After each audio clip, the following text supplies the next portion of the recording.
Otep à tous, bien-aimés frères et sœurs. L'entrée aux États-Unis ne nécessite plus des questions de sécurité. Ce n'est plus basé sur la sécurité, mais sur l'argent. Les États-Unis, seuls peuvent rentrer aux États-Unis les riches. Ceux qui sont prêts à dépenser 15 000 $ de caution. Les amis, Donald Trump vient avec une politique anti-touriste. Lui-même, il appelle ça anti-migrant. Mais nous appelons ça anti-touriste. Parce que tout touriste n'est pas un migrant.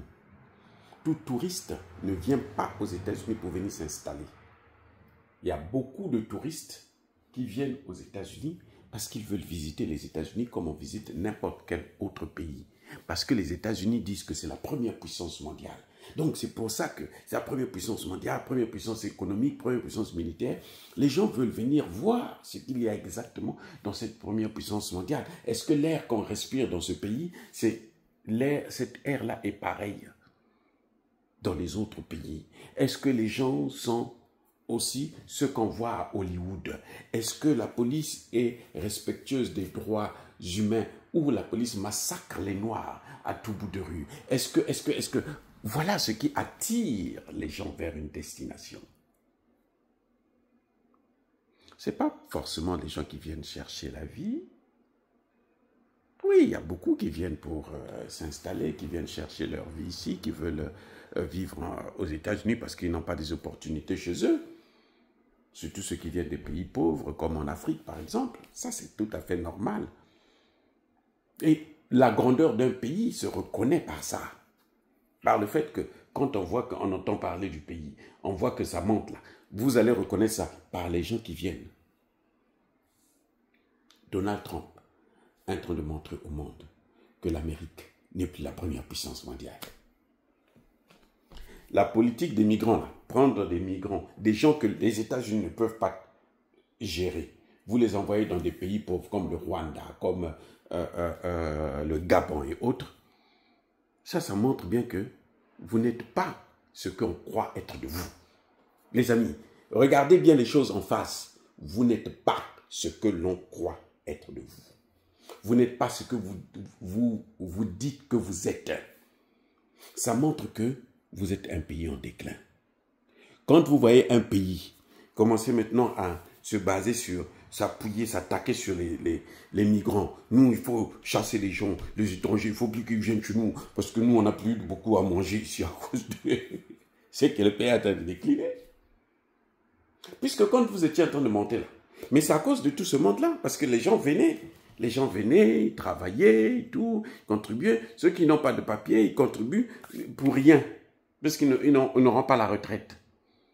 Mais quand même, les gens se disent, non, au moins nos enfants pourront avoir un avenir meilleur. Donc, nous, on le fait pour nos enfants et tout. Donc, les gens se battent pour venir chez vous. Et on voit que le pays est en train de monter. Chaque fois qu'un pays s'attaque aux immigrés, ce pays est en train de décliner. Je répète, chaque fois qu'un pays s'attaque aux immigrés, c'est qu'il est en train de décliner. Même si les gens refusent la réalité. Mais c'est la vérité. Un pays qui est en train de monter, un pays puissant, ne peut pas chasser les immigrés. Comme on le voit avec les États-Unis de Trump. Trump avait, lors de son premier mandat, il avait déjà commencé à mettre le paquet. Refus de visa, machin. Le nombre de visas a augmenté. Il vient d'arriver là. Et quand Biden est venu, Biden n'a pas corrigé. Biden est venu, il a laissé ce que Trump avait mis en place. Lui, il a continué comme ça seulement. Oui, pour qu'on ne dise pas que c'est lui. Mais il ferme les yeux comme si Trump n'avait rien modifié. Il ne ramène pas les choses à la normale. Il laisse ça continuer parce qu'il a peur que les Américains puissent se fâcher contre lui. 2024, résultat 2024, le chômage, plutôt le tourisme a baissé de 22% 2024. Cette année,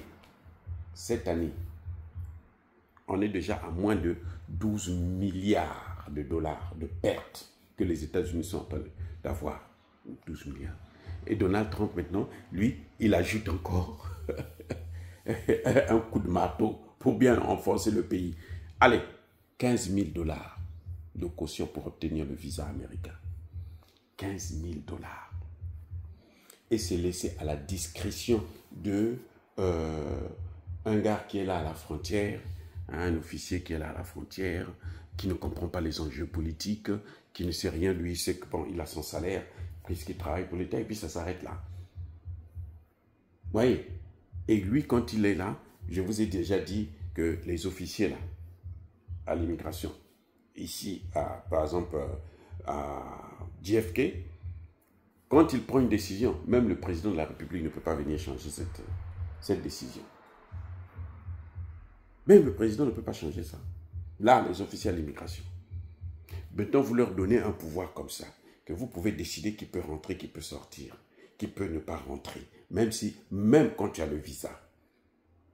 On vous prend la tête. Maintenant, pour l'entretien, ça dure très longtemps. Vous arrivez à l'aéroport, ça dure très longtemps. Et vous avez des problèmes de l'accueil. Les gens sont tellement méchants, c'est-à-dire qu'ils n'ont pas envie de vous voir. Un pays comme le Ghana a enregistré, l'année passée, 60% de refus. Donc, 100 personnes ont demandé le visa, 60 ont été rejetées. Vous comprenez, non? Donc, ça ne fait qu'augmenter. Et il y a des pays qui sont listés. Au début, quand Trump est arrivé là, tout récemment, là, il a interdit maintenant la présence des Chinois, des étudiants chinois aux États-Unis. Ils voulaient tous les expulser. Les universités ont regardé et disent, mais attends, mais tu es fou, quoi.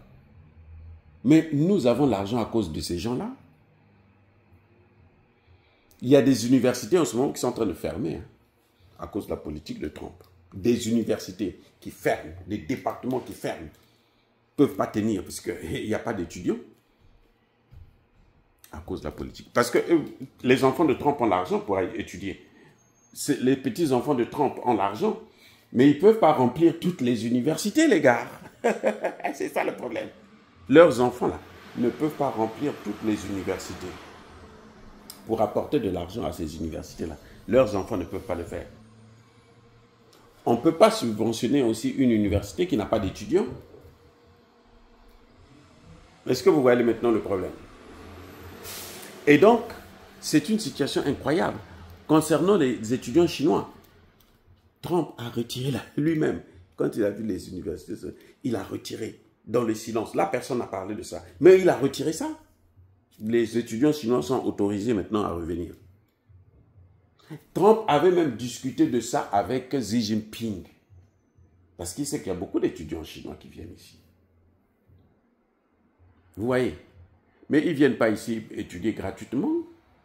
Les étudiants chinois, là, leur logement, ce n'est pas les logements des étudiants qui viennent d'Afrique.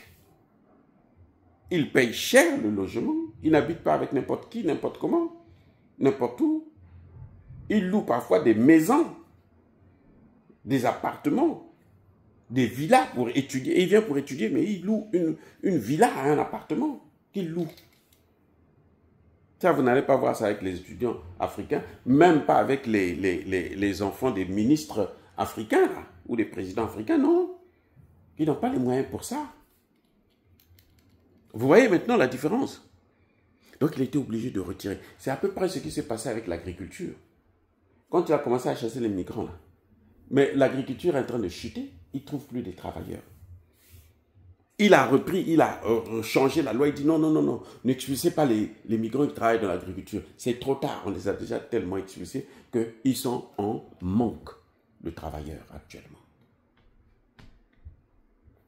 Donc, les États-Unis, c'est 22% du tourisme en moins. Et la courbe, la tendance n'est pas à l'amélioration. C'est en train de remonter. Les amis, c'est ça le problème. Quand on ne connaît pas, quand on fait la politique, comme si on était dans l'immobilier. Non, la politique, ce n'est pas l'immobilier. Ce n'est pas la vente d'un appartement ou l'achat d'un appartement où tu négocies et puis ce qui compte pour toi, c'est l'argent que tu dois recevoir, l'argent que tu dois sortir, ainsi de suite. Non. Et ça, c'est la politique. Ça entraîne plusieurs autres grands paramètres. Plusieurs autres grands paramètres. Eh bien, qu'est-ce qui se passe maintenant avec le tourisme? Les grandes compagnies reçoivent des annulations en cascade. Moins de la moitié des gens qui voulaient venir aux États-Unis en 2025 ont changé de destination. Quand ils changent de destination, qu'est-ce qui se passe? Mais les compagnies aériennes aussi changent de destination puisqu'ils ne gagnent pas d'argent. Ils vont ailleurs.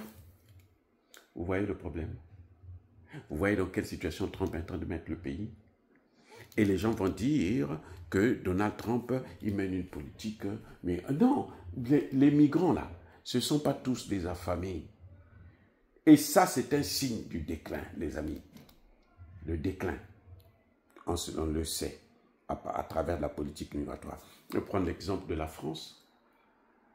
Vous n'avez pas suivi que depuis, il y a 10, 20 ans, la France, chaque élection, au temps de Charles Pasqua, hein, l'époque de Pasqua et tout machin, tout ça là, la politique française là, était autour de l'immigration. C'est là que Jean-Marie Le Pen a pris naissance, après il a laissé sa fille, ainsi de suite. Qu'est-ce qu'on a aujourd'hui le résultat? On a quoi? C'est pas la chute. On peut dire ce que l'on veut, la France est en déclin. En déclin. Les amis, soyez bénis.